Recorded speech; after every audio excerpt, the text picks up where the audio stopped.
lihat antara visi, misi, dan turunannya itu dijelaskan di sini. Visi jangka panjang adalah bagian dari perumusan strategis.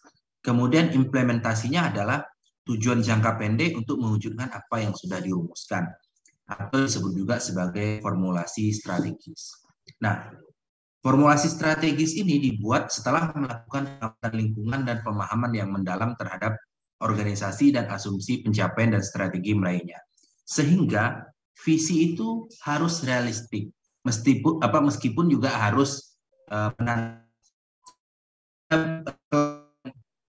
lain mahasiswa pernah bertanya begini, bagaimana kalau misalnya visi itu ditetapkan terlalu tinggi, Pak? Apa namanya? Lah, saya sampaikan lah, memang visi itu cita-cita besar, memang harus tinggi, menantang. Namun jangan sampai tidak realistis. Nah, tapi jangan juga rata-rata. Nah, normatif umum artinya apa namanya? Biasa-biasa saja ya, bukan visi yang baik. Visi yang baik itu memang harus besar, menantang, tapi realistis.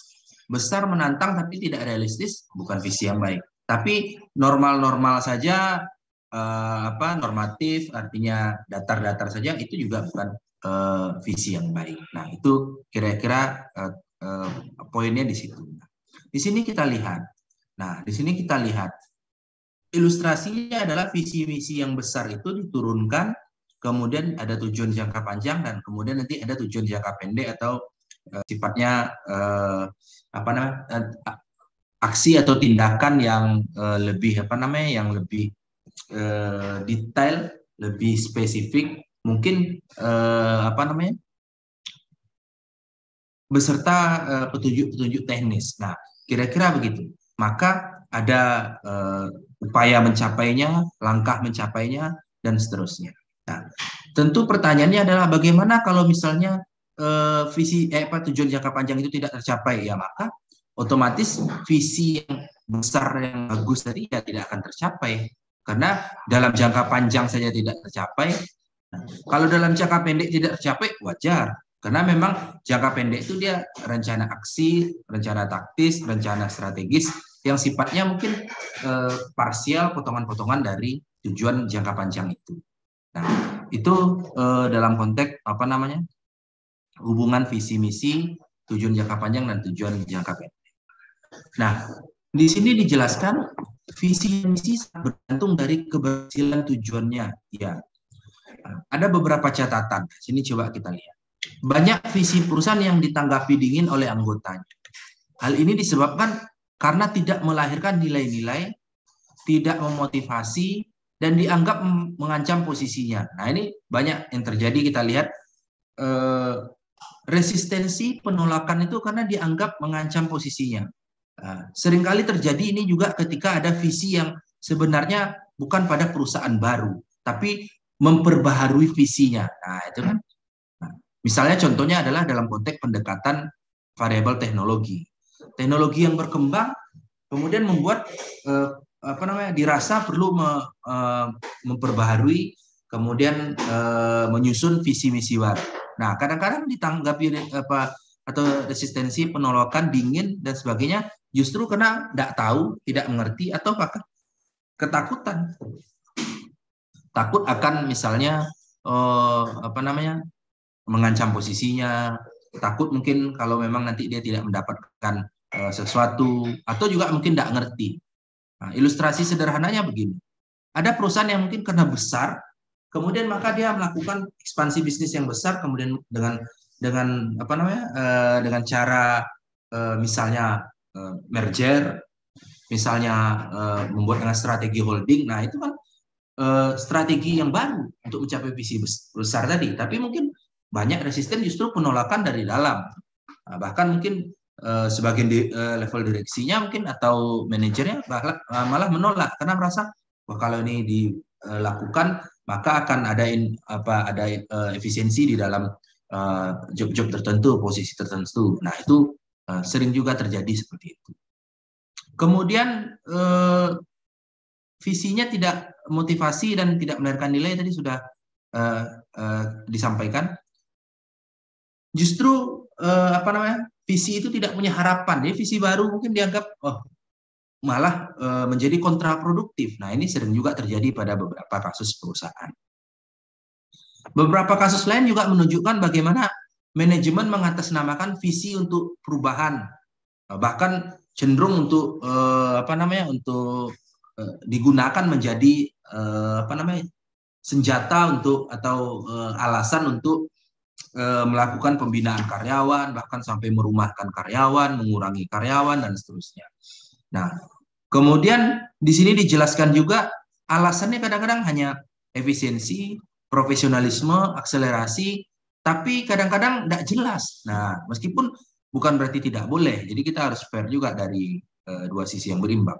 Bukan tidak boleh kita bukan tidak boleh kita melakukan langkah-langkah yang mungkin kadang-kala tidak populer, tapi harus jelas juga ukurannya.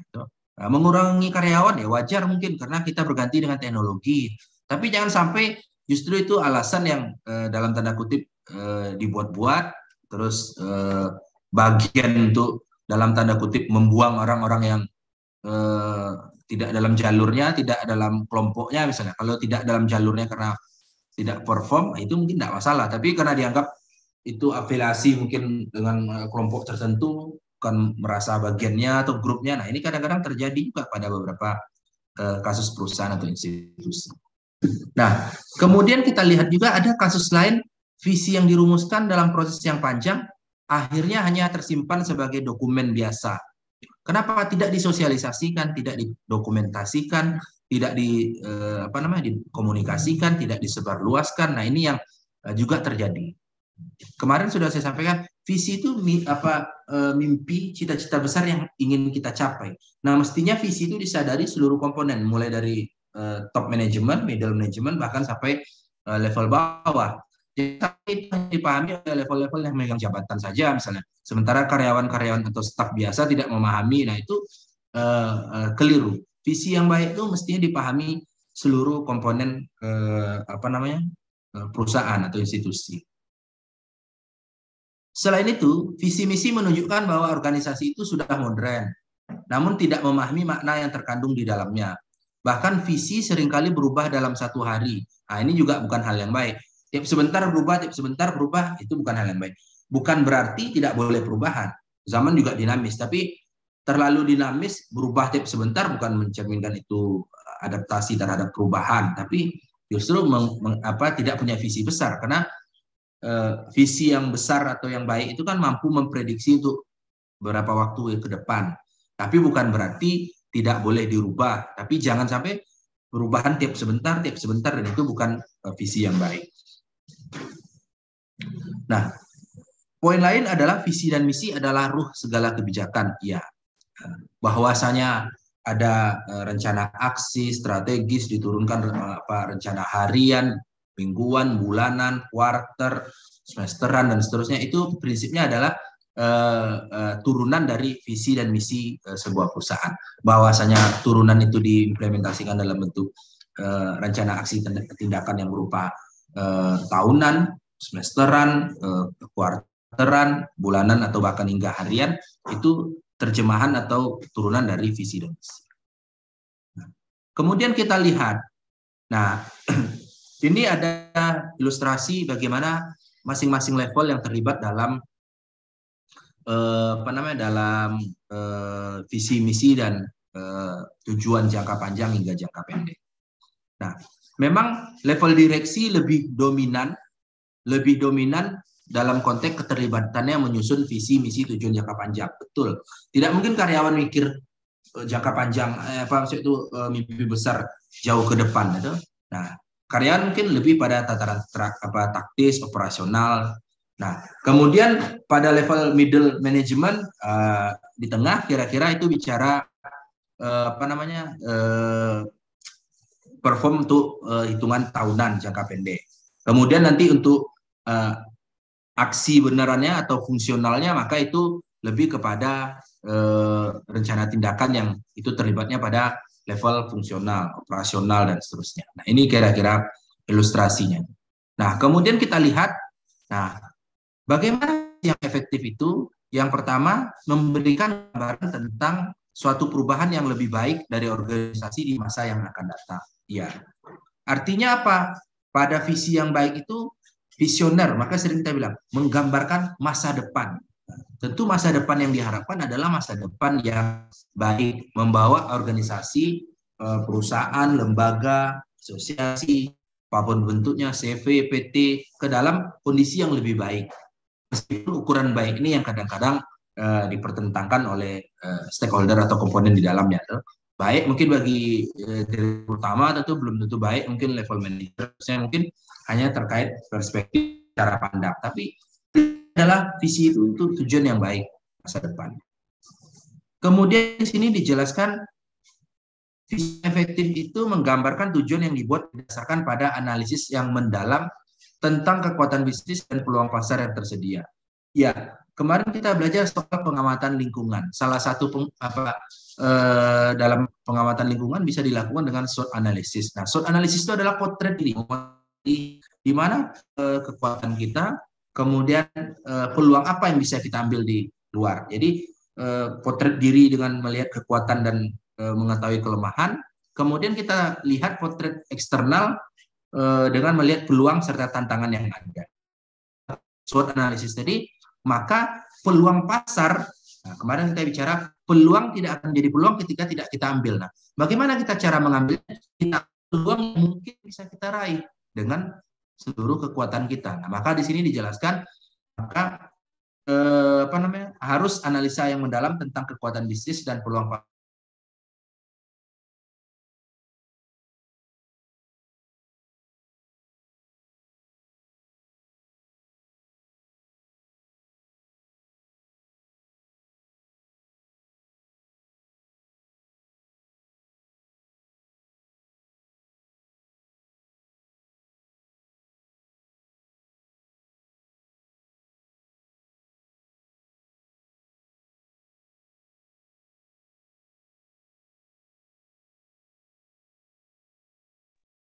S1 2 putus ya? Hilang. Iya Pak. Oh, putus no.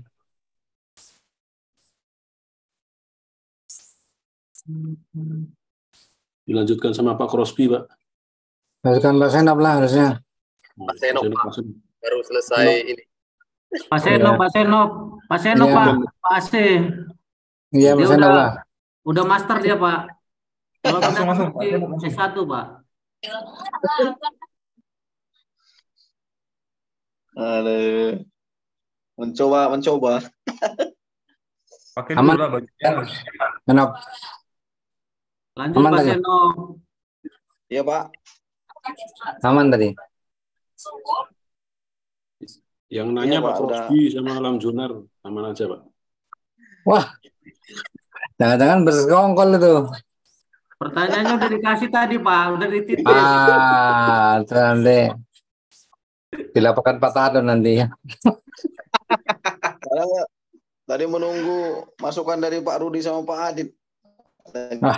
Tadi lagi Pak, lagi Zoom.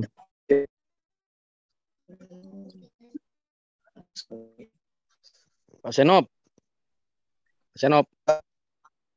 Kiat-kiatnya Pak, bagi kiat-kiatnya, tipsnya biar bisa cepat naik seminar proposal Pak. Japri lah. Saya udah japri sama Pak Senop. Apa yang benar?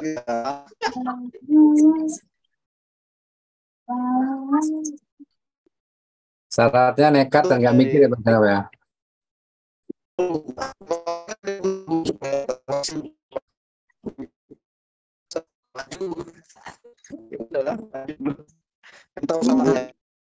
Minggu depan info-infonya Pak Crosby, Pak. Nampaknya yang pembimbing Pak Chandra tuh Pak duluan.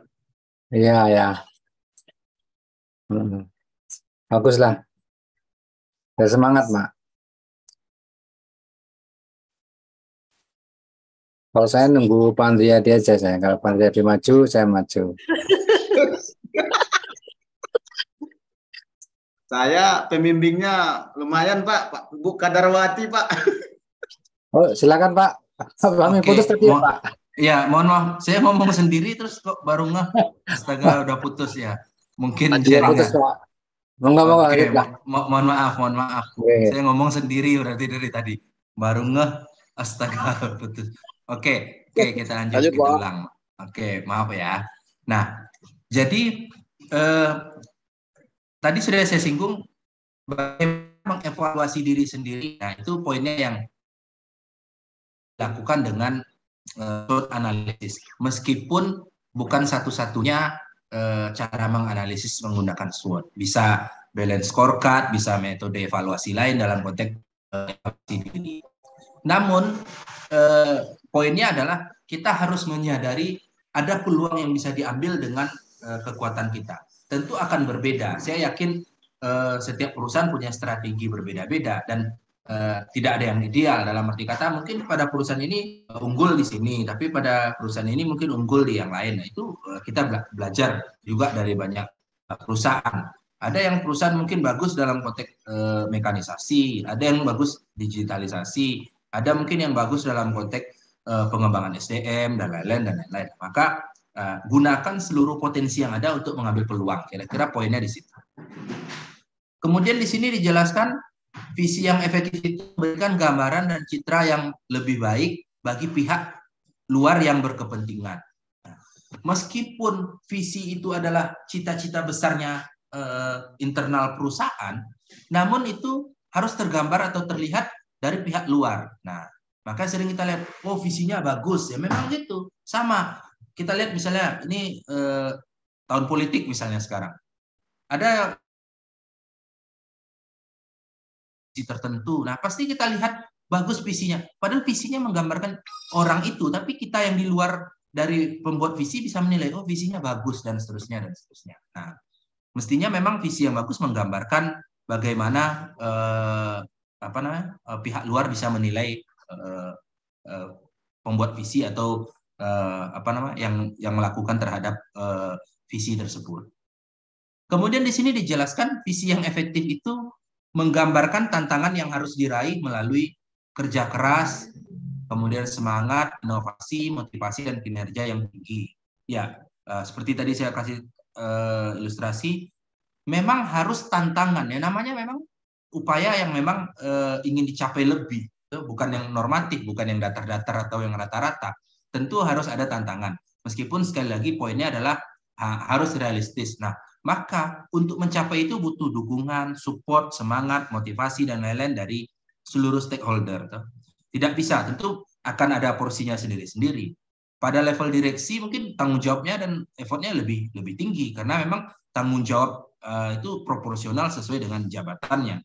Kemudian di sini terakhir visi yang efektif itu memberikan gambaran bahwa keberhasilan visi akan berdampak secara nyata bagi berarti memberikan dampak kepada seluruh komponen, artinya seluruh stakeholder di dalamnya, kepada karyawan, kepada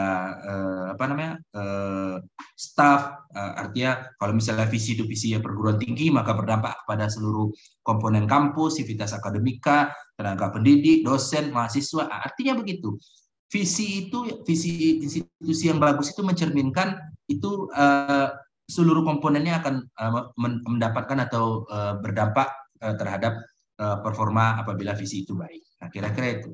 Semakin visi itu baik, maka semakin disadari seluruh komponen, semakin berusaha mencapai itu, dan akhirnya memang nyatanya akan berdampak kepada stakeholder di dalamnya. Nah, apa yang menyebabkan kegagalan di dalam mencapai visi dan misi? Nah, di sini dijelaskan. 1, dibuat tanpa dilandasi pemikiran strategis dan tidak ada benang merah dengannya. Nah, makanya kemarin perlu pengamatan lingkungan. Dilihat dulu lingkungannya, kemudian baru disusun. Dan itu harus ada strategi-strategi. Dan yang paling penting adalah kesatuan. Jangan visi institusi kemudian tidak mampu diterjemahkan oleh visi pemimpinnya, leadership-nya atau pejabatnya, sehingga akhirnya pejabatnya meraih visi ini dengan perspektifnya sendiri, dengan caranya sendiri, tapi justru bukan menuju kepada visi besarnya. Nah, itu yang kadang-kadang sering terjadi. Makanya sejak awal kita sadari bisa berubah perform sebuah institusi, sebuah entitas bisnis, padahal sistemnya tidak berubah. Justru ketika terjadi pergeseran pemimpin. Jadi artinya apa? Kepemimpinannya, leadership-nya tidak menuju atau berjalan menuju arah visi besar institusi. Nah, itu yang saya bilang, SOP-nya sama, sistemnya sama, tapi kok performnya perusahaan bisa berubah. Nah, berarti kepemimpinannya ada masalah. Meskipun juga kita harus nilai fair. Nilai fair itu arti kata tidak satu-satunya faktor. Jadi perform institusi atau bisnis itu tidak menonjol bukan juga semata-mata karena kepemimpinan ya, karena juga erat kaitannya dengan variabel lain. Apalagi pada bisnis yang memang itu sangat bergantung kepada pasar. Artinya drive on market, sangat dipengaruhi oleh pasar, sangat dipengaruhi eksternal. Jadi tidak satu-satunya. Tapi paling tidak poinnya adalah visi institusi harus bisa dipahami, harus bisa dijalani secara penuh oleh kepemimpinannya. Jadi leader tuh mengarahkan menuju mencapai visi institusi. Kemudian kegagalan visi misi yang lain disebabkan oleh rendahnya komitmen pemimpin. Nah, artinya pemimpin pun tidak paham bahwa visi misi itu baik untuk dirinya, untuk juga anggotanya, bawahannya, dan institusi itu sendiri. Nah, sehingga apa? Banyak pemimpin yang udahlah ngapain juga mencapai namanya juga visi tadi, rencana atau mimpi-mimpi besar. Nah, dia mungkin merasa tidak penting atau juga mungkin karena kurang pemahaman sehingga tidak komit juga. Ngapain juga mati-matian mencapai itu, atau misalnya merasa sudahlah pada zona nyaman, mending begini-begini aja. Nah, itu sering juga terjadi yang menyebabkan visi itu gagal. Kemudian visi dan misi itu bisa gagal juga karena not support system. Sistem tidak mensupport, tidak mendukung. Termasuk salah satu sistem yang tidak mendukung itu adalah SDM. Nah, SDM-nya tidak memiliki kompetensi sesuai dengan kebutuhan. Nah, makanya dalam hal ini kemarin kita bicara pengamatan lingkungan. Jadi kita lihat potret diri kita.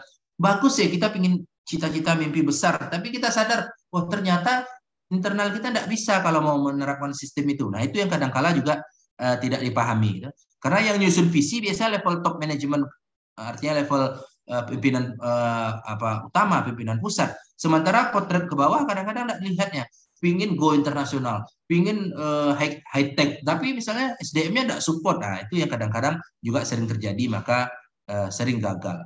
Apalagi sekarang juga ada jeda yang artinya teknologi majunya cepat sekali. Tapi SDM kita kebetulan termasuk misalnya di kebun, di perguruan tinggi, sama SDM kita tuh banyak justru generasi yang jauh sekali, artinya bukan milenial dan seterusnya. Itu kadang-kadang juga bisa menghambat, apalagi kalau kepemimpinannya, leadership-nya rendah, tidak punya kemampuan komunikasi yang baik, tidak ada sosialisasi, tidak ada kebersamaan misalnya. Itu juga sering. Kemudian ada budaya organisasi yang lemah dan tidak kondusif. Hal ini disebabkan oleh lemahnya human relationship. Hubungannya tidak akrab, tidak intim, tidak ya mungkin curigaan, tidak percaya, distrust gitu. Nah, ini sering terjadi juga pada satu institusi atau organisasi bisnis. Kenapa? Karena ada merasa bawaan curiga. Nah, itu kadang-kadang yang membuat hubungan sesama itu tidak baik.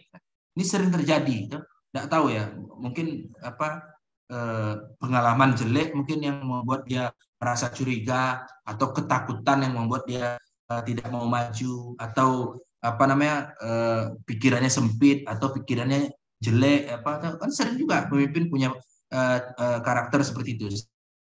Orang mau improvisasi pun dianggap menjadi masalah, menjadi hambatan seterusnya. Nah, itu kadang-kadang begitu. Tidak bisa menerima saran, kritik. Nah, itu juga kadang-kadang menghambat. Jadi budaya organisasi yang lemah, tidak kondusif dan lain-lain.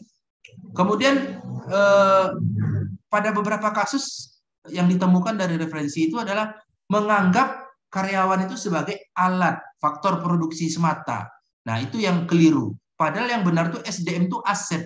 Meskipun kita punya teknologi tinggi, tapi kan teknologi itu didrive oleh orang. Artinya maka ada istilah the man behind the gun. Orang di belakang teknologi, orang di belakang senjata itu. Sehingga apa? Maka sangat penting memelihara karyawan. Nah, karyawan itu aset. Maka pada banyak kasus itu perusahaan-perusahaan itu berusaha bagaimana memuaskan, membuat konsumen itu loyal dengan cara memuaskan karyawannya sendiri. Kenapa? Ketika karyawan itu merasa memiliki perusahaan, merasa mendapat tempat, merasa bagian atau dianggap itu sebuah keluarga, dia akan bekerja secara atau performnya secara maksimal. Maka di sini penting bagi bagaimana dalam konteks memelihara karyawan. Nah, jadi kenapa? Karena karyawan itu aset. Nah, jadi sama ketika kita memelihara alat, mesin dan lain-lain, ya maka harus kita perlakukan juga karyawan harus dipelihara. Bedanya adalah mesin dirawat, dipelihara dengan mungkin perbaikan, servis dan lain-lain. Maka kalau SDM dipelihara, dirawat tentu dengan cara-cara pendekatan SDM. Misalnya apa? Oh, ada kesempatan untuk meningkatkan skill, training, edukasi. Oh, ada bentuk-bentuk lain misalnya. Bahkan pada beberapa kasus dan referensi-referensi terbaru saat ini ditemukan bagaimana membina karyawan itu sekarang bukan dalam konteks training dan edukasi saja lagi. Malah ada hal-hal yang kelihatannya hanya sepele. Misalnya apa? Dalam bentuk piknik, outbound, kemudian bentuk-bentuk lain lah. Walaupun itu ada muatan peningkatan kompetensi, tapi dibangun dalam konteks membentuk teamwork. Tadi bentuk-bentuk permainan, outbound tadi itu dalam konteks membangun karyawan sebenarnya. Kelihatannya main-main semata, tapi ada esensi sebenarnya. Bahkan banyak pihak ketiga atau lembaga atau pihak penyedia jasa yang dalam konteks untuk memelihara karyawan ini dengan cara yang tadi saya bilang pelatihan, tapi bentuknya bukan pelatihan yang training, edukasi basis lab atau misalnya rapat basisnya meeting dan conference, tapi bentuknya mungkin bentuk seolah-olah seperti hiburan, mainan dan seterusnya. Nah, ini penting. Kemudian kegagalan dalam mencapai visi dan misi itu juga disebabkan tidak dibangunnya sistem dan tata kelola yang baik dalam mendukung tujuan strategis. Tentu sistem harus dibuat. Nah, cuman juga ada poin sistem bisa berubah karena ada variabel lain. Nah, tapi yang paling penting dibangun sistemnya. Bahwa sistem tadi tidak ideal, maka kita lakukan perbaikan. Tapi kalau sistemnya tidak dibangun, jangan harap bisa performnya maksimal. Wong sistemnya aja tidak jelas misalnya. Nah, itu contoh kegagalan-kegagalan banyak institusi bisnis itu karena tidak bangun sistem. Sering kita lihat banyak perusahaan-perusahaan bagus yang pada awalnya kemudian populer, kemudian tren, kemudian booming gitu, tapi ternyata hanya tinggal cerita, bahkan jadi legenda karena itu tadi, karena memang cepat besar, booming, tapi tidak punya sistem, akhirnya ya kalah, lemah. Bahkan yang sudah lama pun ketika sistemnya tidak adaptif terhadap perubahan, akhirnya ya bisa tertinggal juga. Nah, maka penting membangun sistem. Nah, ini yang kadang-kadang terabaikan. Bagi perusahaan baru, sambil jalan, tapi sambil jalan, begitu respon pasar bagus, abai atau lalai terhadap membangun sistem yang benar. Bagi perusahaan yang sudah settle mapan, sudah punya sistem, merasa sistemnya paling ideal, sistemnya sudah sempurna, sistemnya sudah terbangun cukup lama, sehingga tidak mau atau lalai untuk memperbaiki atau untuk menyesuaikan kondisi yang ada sistemnya. Akhirnya ya ketinggalan juga. Jadi penting perusahaan baru maupun perusahaan lama, dua-duanya penting membangun sistem. Yang sudah ada sistem maka dievaluasi, diperbaiki, kemudian disesuaikan sistemnya. Tentu harus dinamis, iya. Nah, beruntung, nah ini yang saya harus sampaikan, beruntung kita berada pada institusi yang swasta. Nah, artinya apa? Sistem itu sebenarnya lebih gampang kita sesuaikan. Berbeda kalau negeri, karena sistem itu tidak bisa. Maaf itu, pada perusahaan yang basisnya BUMN mungkin mau buat terobosan itu agak ada istilahnya gap atau jurang yang jauh, karena takut-takut, kemudian dianggap tidak normatif. Nah, itu yang harus kita syukuri. Entitas bisnis swasta biasanya dinamis dia dalam menyikapi itu. Meskipun kadang-kala juga sangat bergantung juga dengan regulasi pemerintah, tapi menyikapinya relatif dinamis. Namun tantangan lain harus saya bilang juga pada sisi lain, banyak juga perusahaan yang saking dinamisnya ya gampang berubah-ubah sistemnya, itu juga hal yang penting. Nah, kemudian kegagalan dalam mencapai visi dan misi itu karena tidak dikomunikasikan dengan baik pada tatanan bawah. Tadi sudah saya sampaikan, visi misi itu harus dipahami, disadari, diyakini seluruh komponen stakeholder, baik top management, middle management, bahkan sampai level karyawan biasa, staffing, dan seterusnya. Kemudian visi dan misi itu juga bisa gagal karena kekakuan, tidak pernah dievaluasi, tidak pernah disesuaikan, tidak pernah bahkan mungkin dikomparasikan, dibandingkan dengan perusahaan lain yang serupa dan seterusnya. Itu juga kadang-kala membuat kegagalan.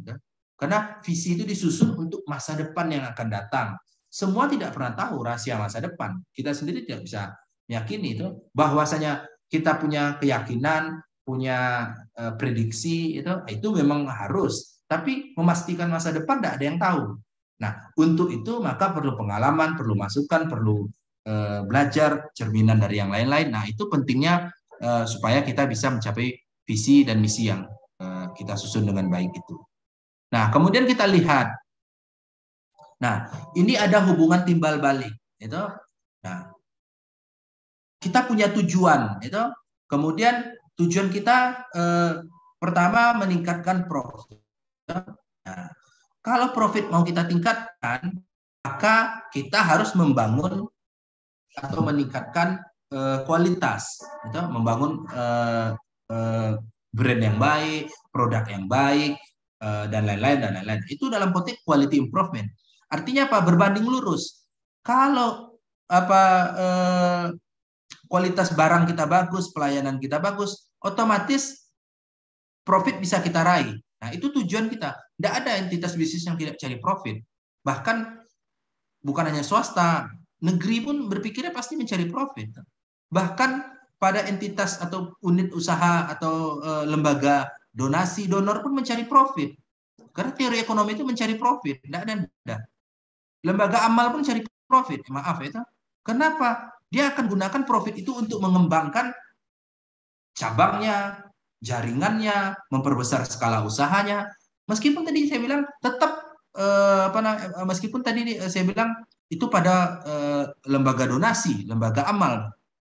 Dia mencari untung. Kenapa? Ketika dia punya untung, dia bisa banyak lagi untuk mendonasikannya, untuk membantu orang, untuk berkontribusi. Nah, itu makanya semua mencari profit. Tidak ada tidak mencari profit. Kan?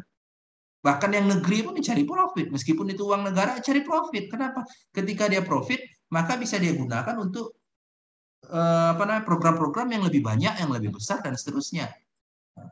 Meskipun kita tahu ASN untuk pelayanan kepada masyarakat, nah dengan profit tadi, maka dia bisa lebih banyak melayani masyarakat. Nah, itu gambarannya seperti itu. Jadi berbanding lurus antara peningkatan kualitas dengan keuntungan.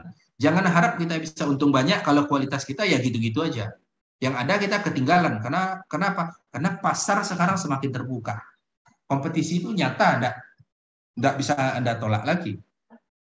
Apakah Anda yakin barang itu hanya beredar dari dalam negeri? Tidak. Pada beberapa barang yang itu international trading, yang diperdagangkan internasional, apalagi pada perusahaan-perusahaan yang melantai di bursa, barang itu tidak tahu di mana lagi. Misalnya bursa komoditas, beli jagung, jangan-jangan jagungnya bukan di Gorontalo, jangan-jangan jagungnya di Jepang atau di gudang mana. Dan pada hitungan detik, jangankan menit, detik pun bisa berpindah kepemilikan. Nah, memang begitu. Ya, jadi karena ada perubahan dalam dinamika pasar. Nah, jadi itu yang perlu disadari. Nah, kemudian kita lihat. Nah, ini ilustrasinya. Tuh. Dalam rencana aksi itu, maka harus ada apa yang akan kita kerjakan. Apa indikatornya. Jangan sampai punya program tapi tidak punya indikator, sehingga tidak tahu apakah program ini berhasil atau tidak. Kemudian di samping ada program, ada penanggung jawabnya. Kemarin kita bicara PAC. Harus ada pihak yang bertanggung jawab. Nah, kemudian, karena kemarin saya singgung, activity based costing. Tidak bisa. Buat program mengeluarkan biaya, ya memang namanya activity based costing. Ada harganya, tidak mungkin ada. Makanya pendekatannya adalah teori utilitas. Nah, efisiensi itu diukur bukan berarti tidak ada biayanya atau tekan biayanya. Nah, kalau gitu ya tidak usah buat program, karena buat program pasti akan mengeluarkan biaya. Nah, pada beberapa waktu yang lalu pernah saya diajak diskusi teman-teman di Perhutani. Perhutani cenderung sebelum itu Inhutani, performnya tidak terlalu bagus. Terus Perhutani mulai merasakan performanya mulai tidak bagus pada beberapa wilayah, tidak semua perhutani, tapi pada beberapa areal tidak bagus. Nah, setelah diskusi ya bersama saya dan beberapa tim, ternyata ditemukan ada beberapa program yang itu tidak dilakukan, tapi tidak dilakukan itu prinsipnya atau semangatnya harus saya akui demi efisiensi. Tapi mungkin karena tidak memahami prinsip good agriculture practices, prinsip budidaya yang benar, sehingga seolah-olah memotong program untuk menekan biaya. Tapi yang terjadi adalah performa itu bukan justru jadi bagus. Nah, contohnya, kalau kita tanaman mau bagus, ada pruning, pemeliharaan. Tapi karena dipangkas, programnya di atas meja dicoret, akhirnya tidak bisa dilakukan. Tapi apa yang terjadi? Maka jangan harap tanaman bisa tumbuh bagus. Kebetulan pada tanaman kayu itu kan kalau bagus itu justru kalau dia lurus, tinggi, diameter besar, tapi kan lurus, bukan bercabang. Nah, karena tidak ada aktivitas pruning tadi, dia tidak bisa tinggi lurus, baru rendah sudah bercabang. Kemudian apa? Akhirnya apa? Pertumbuhannya tidak maksimal. Nah, itu contoh. Prinsipnya tadi semangatnya efisiensi, kita pahami. Tapi karena tidak ngerti bahwasanya dampak kepada program, akhirnya membuat hasil tidak bagus. Nah, banyak contoh lain. Di perkebunan mungkin untuk penghematan misalnya. Pupuk, ini sering terjadi pada beberapa kasus kelompok tani atau petani pekebun rakyat, mungkin gitu. Mupuk kalau ada uang, mupuk kalau harga sawit tinggi, TBS tinggi misalnya. Padahal harusnya pupuk itu ya bagian dari good agriculture practices. Bahwasanya itu mengeluarkan biaya, ya iya.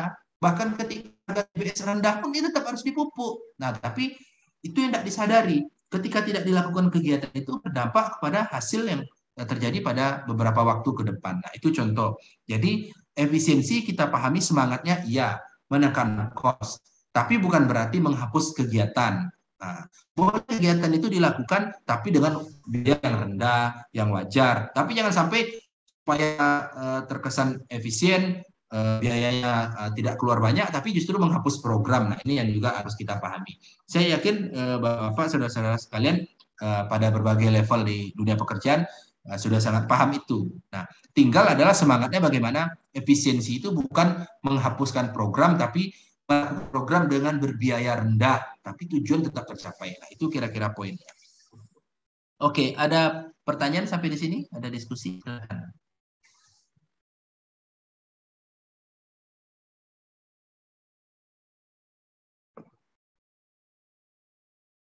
Ada pertanyaan? Silakan.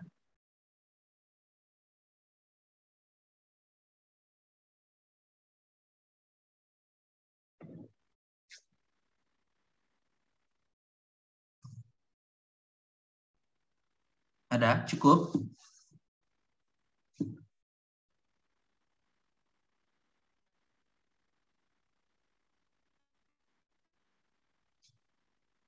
Terdengar atau gimana? Terdengar, Pak. Oke. Ada pertanyaan sampai di sini atau cukup? Pak.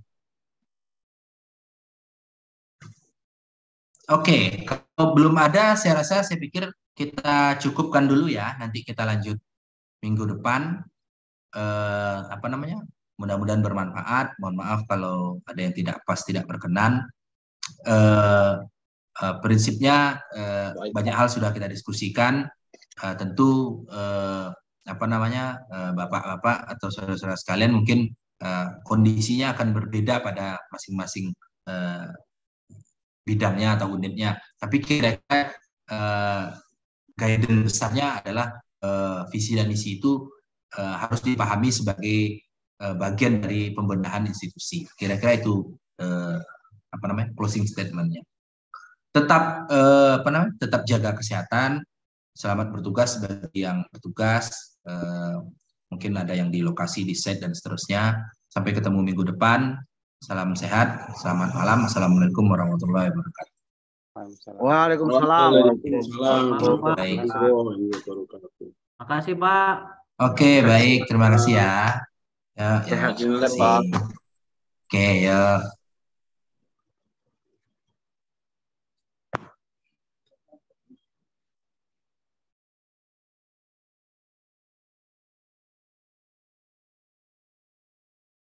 Izin lift, Pak.